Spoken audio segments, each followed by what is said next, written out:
Kalau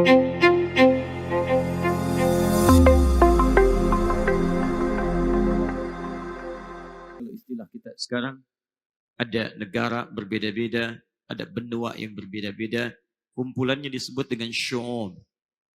Bahkan sukunya bisa macam-macam. Jangankan di Indonesia, di Eropa ada suku, di Australia ada suku, Aborigin suku asli Australia.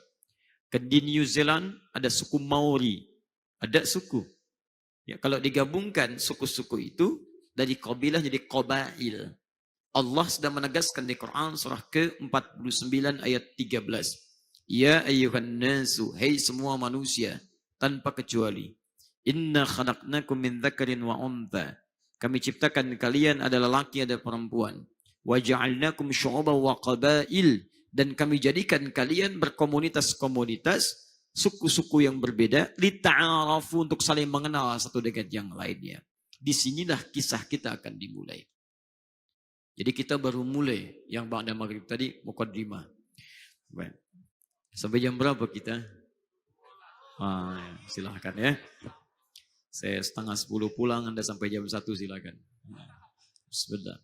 Baik, mari kita fokus di Nabi Adam, Sayyidah Hawa, memiliki banyak keturunan karena Adam itu manusia, walaupun beliau Nabi, tapi manusia. Dan salah satu fitrah manusia itu akan wafat. Quran surah ketiga, Ali Imran ayat 185. Paling kiri sebelah bawah. Kullu nafsin dha'iqatul maut. Setiap yang berjiwa pasti akan merasakan maut. Yang membawa maut namanya malakul maut. Quran surah ke-32 ayat ke-11. Paling kanan sebelah bawah. Qul yatawaffakum malakul mautil ladzi wukkila bikum. Katakan Muhammad, setiap kalian yang hidup akan diutus malakul maut yang mewafatkan kalian. Maka setiap orang yang hidup berpotensi akan wafat. Karena itu disebut dengan mayyit. Mayyit. Quran surah 39 Az-Zumar ayat ke-30. Innaka mayyitun. Kamu itu mayyit. Calon meninggal. CM. Ya. CM. Calon meninggal. Jadi kalau ada tasydidnya.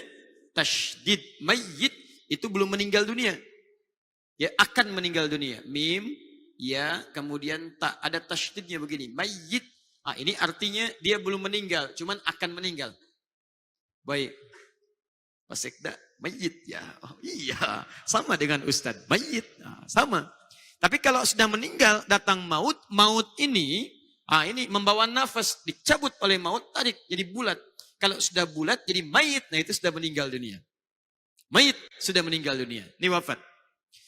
Adam alaihissalam dicipta oleh Allah sebagai manusia. Apa buktinya? Disebut bashar. Saat pertama diciptakan disebut bashar. Quran surah ke-15 ayat ke-28.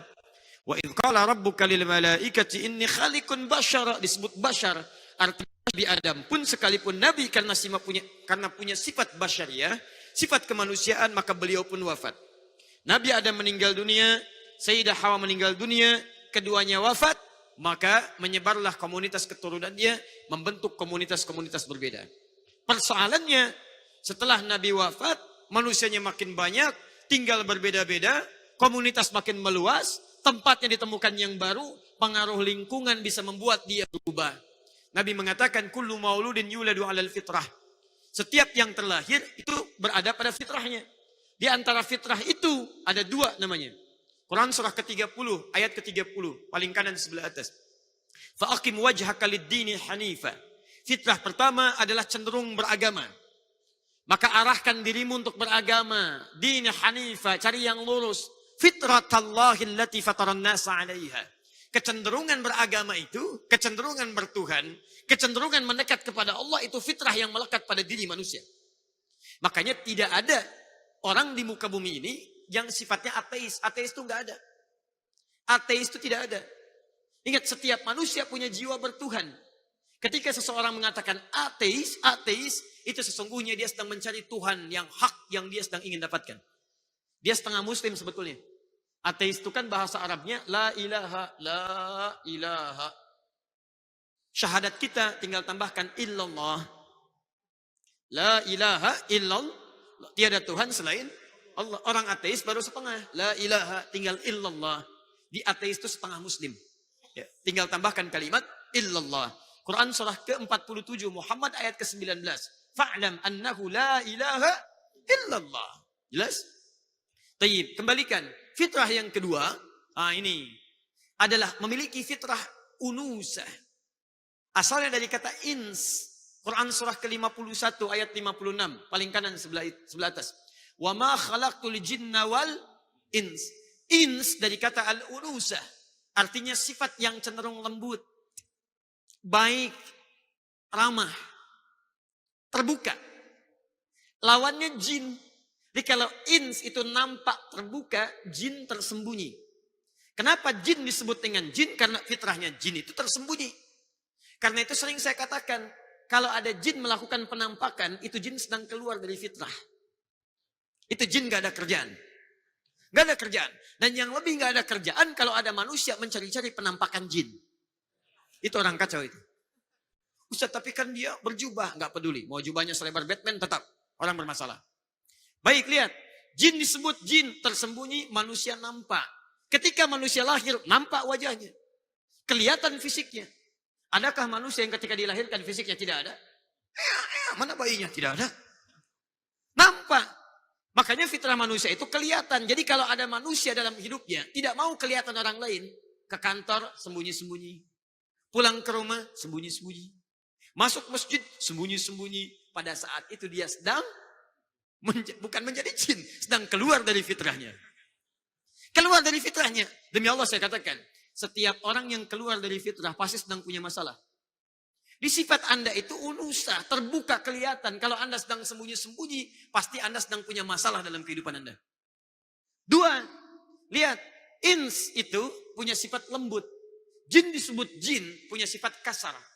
Kalau jin kasar, manusia lembut. Silahkan cek, saking kasarnya, sekalipun dia merasuk ke dalam raga manusia, hampir tidak ada manusia yang kerasukan sifatnya sopan. Ustaz, mohon izin, saya mau ikut pengajian. Sedang kemasukan jin, mustahil. Orang kemasukan jin, lisannya akan meracau, tindakannya mengacau. Tapi manusia tidak. Dia lembut.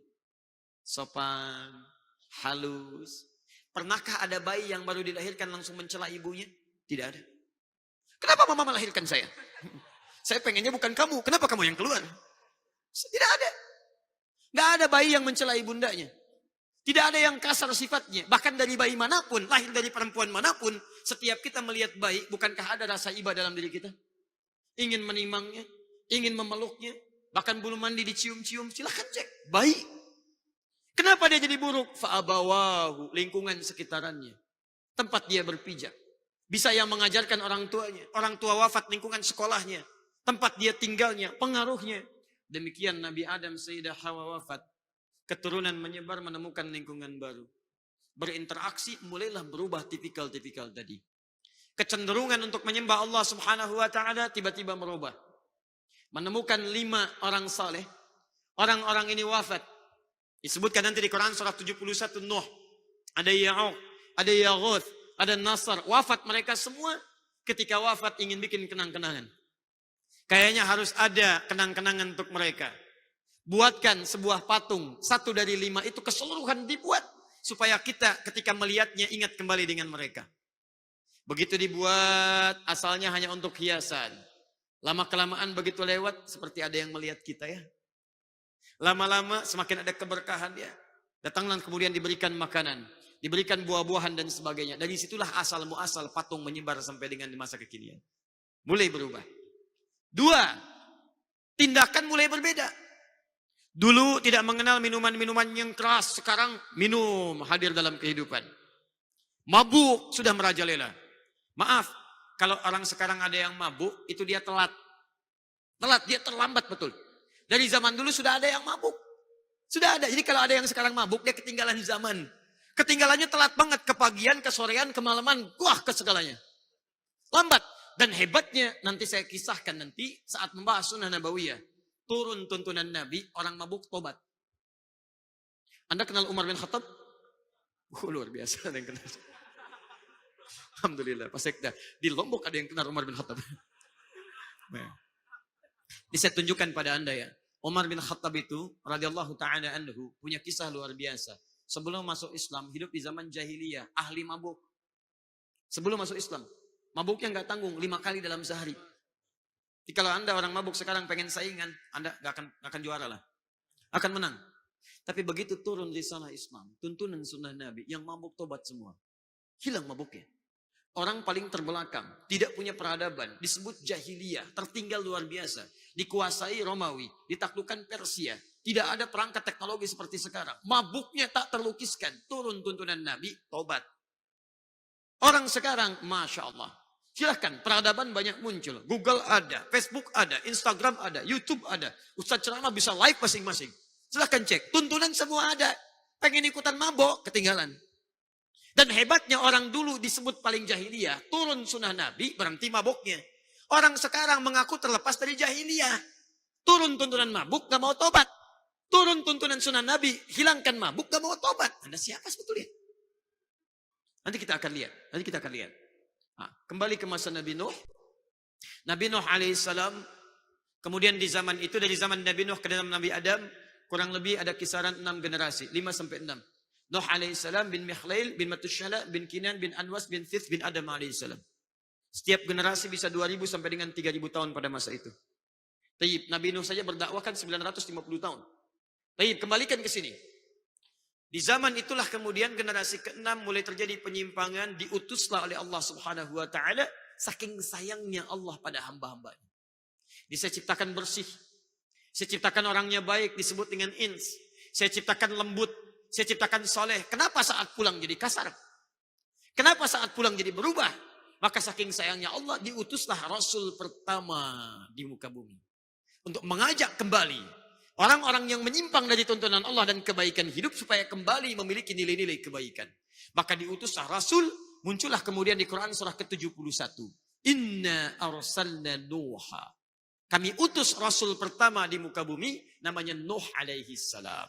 Diutus Nabi Nuh membawa risalah untuk mengembalikan umat kepada nilai-nilai kebaikan. Saya hapus ini, kemudian saya terangkan Quran surah keempat ayat 163. Cepat sampai ke Nabi Muhammad SAW.